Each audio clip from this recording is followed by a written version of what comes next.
So I saw Top Gun Maverick and it was good? What? I wasn't expecting this movie to get great reviews, so I was a little intrigued when I saw it was being well received. And to prepare, I decided to watch the original Top Gun for the first time. And it was very, bad. It is an incredibly boring and pointless film that barely has a plot, and even its redeeming elements are still poorly executed overall. The film has a great soundtrack, but the way the film uses the soundtrack is abysmal. They've got 3 songs and they're gonna spam them over and over and over and over again throughout the entire film. The songs are great independently of the film, but the way the film uses them makes me want to gouge my ears out. The action flying scenes for this film are pretty well shot, but the only flying sequence that feels like it has any stakes is at the end of the movie. It's an hour and 49 minutes long, and it legitimately starts getting interesting at about the hour-and-a-half mark. The romance scenes are forced and clunky. The only entertaining parts of this film are when it's unintentionally homoerotic. Plaque for the alternates is down in the ladies' room. Oh, Jesus! I'd like to bust your butt, but I can't. I got another problem here. Well, the list is long, but distinguished. Yeah, well, so's my Johnson. I decked my ass. We nailed that son of a bitch. I want somebody's butt. I want it now. I got it. I want some butt.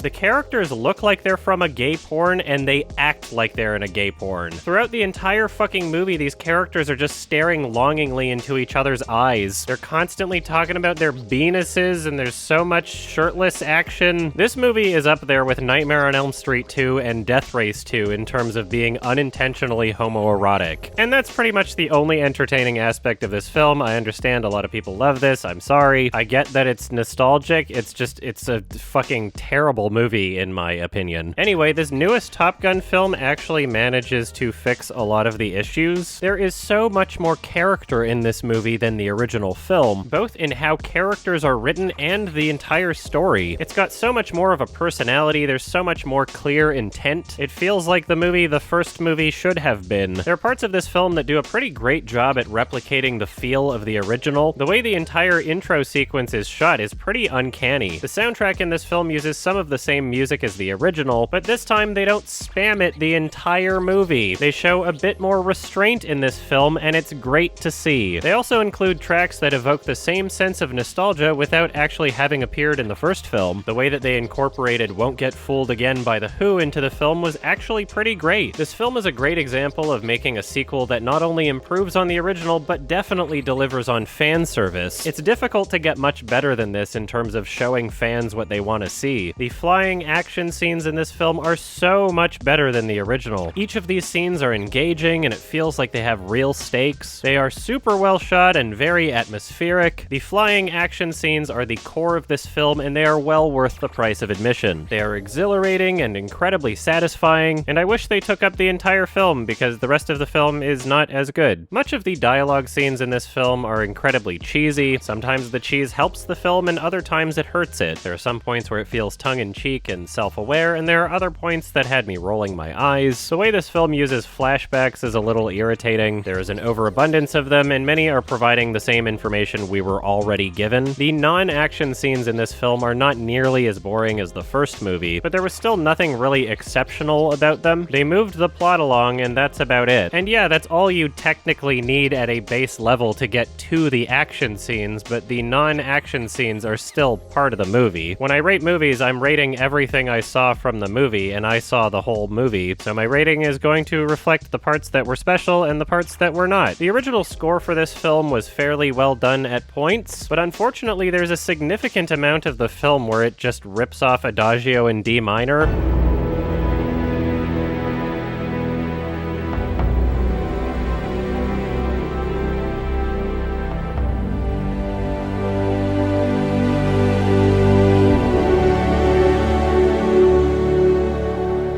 So yeah, that was kind of annoying with it sounding so similar and with the original song being so well known and already overused in media. Even if it didn't remind me of one particular song, the way the chord progression is used is very cliched and uninspired by this point. Anyway, overall, I did really enjoy the film. I was able to enjoy the action scenes despite the non-action scenes. I totally understand why this is resonating with people. The last 30 minutes of this film is incredibly satisfying, and I don't expect people to view film in the same way that I do. The most memorable forgettable parts of this film that stick with you are really great, and I don't expect other people to be thinking about the forgettable parts when talking about this movie. But like I said, I watched the whole movie, so I'm reviewing the whole movie. So I'm giving this film a 6 out of 10. It's closer to a 7 than a 5. Definitely check this one out. There are many scenes that are a lot of fun and very satisfying. Maybe don't see it if you get motion sickness. Thank you, bye-bye. Just hanging with the bros! This is bro time! Oh my god. He had muscular and very thin.